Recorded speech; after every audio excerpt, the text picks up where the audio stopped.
What do you guys think to this 3p charge that's coming in per mile for EVs in 2028? Do you think it's a good thing? Do you think it's a bad thing? There are probably a number of you watching this video that either have an EV or will probably consider buying an EV for your next car. Has that changed your mind in terms of buying one? Will you still get one? The charge isn't, I mean, if you're doing 12,000 miles a year, let's say, the charge isn't astronomical, but there's one particular point that I've not heard a single person talk about yet. And that is plug-in hybrids. I am in a plug-in hybrid right now. This is my Audi A3. I've had it since August. Whether I will still have it in 2028, I don't know anyway. But even if I do about 12,000 miles a year, so the charge will be about £180. It's not exactly the end of the world, £180 as a charge, but I do have an issue, one particular issue. And as I say, I've heard no one mention this. So an electric vehicle, you have to charge it to drive it. It's the only way you're going to get to drive it, you charge it. And therefore, any mileage you do on it is all under electric power. Whereas this car, obviously you can put fuel in. I reckon I do about 90% of my driving, if not more, using the internal combustion engine. So using fuel.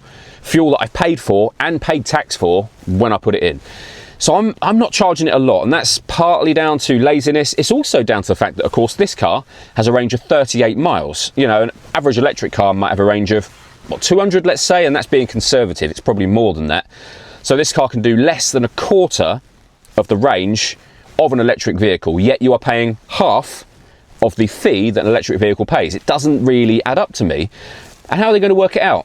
If I do 12,000 miles a year in this car and 11,000 of those miles have been paid for as a petrol car, are they going to charge you for the 1,000 where you charged? Because they've got no way of knowing how many miles you used. Or do they charge you for the whole 12? In which case you are paying tax twice. Once when you paid for your fuel, and a second time with this charge. I mean, I don't know. There's a long way to go, and before this even becomes an actual law. And I don't know how they're going to work it out. I don't think they know how they're going to work it out. But do you think it will kind of kill the plug-in hybrid market? Because what's the point in paying kind of tax on fuel essentially twice? And also, yes, so the range is so much less than an electric car. It just doesn't seem fair to me. But let me know in the comments. Do you think it is fair? How do you think they'll work it out? Will you buy an electric car? Will this put you off? As I say, I doubt I'll have this car in 2028 anyway. So it doesn't really bother me. And even if I do have it, £180 isn't the end of the world. But it just seems they haven't really figured this out properly, in my opinion.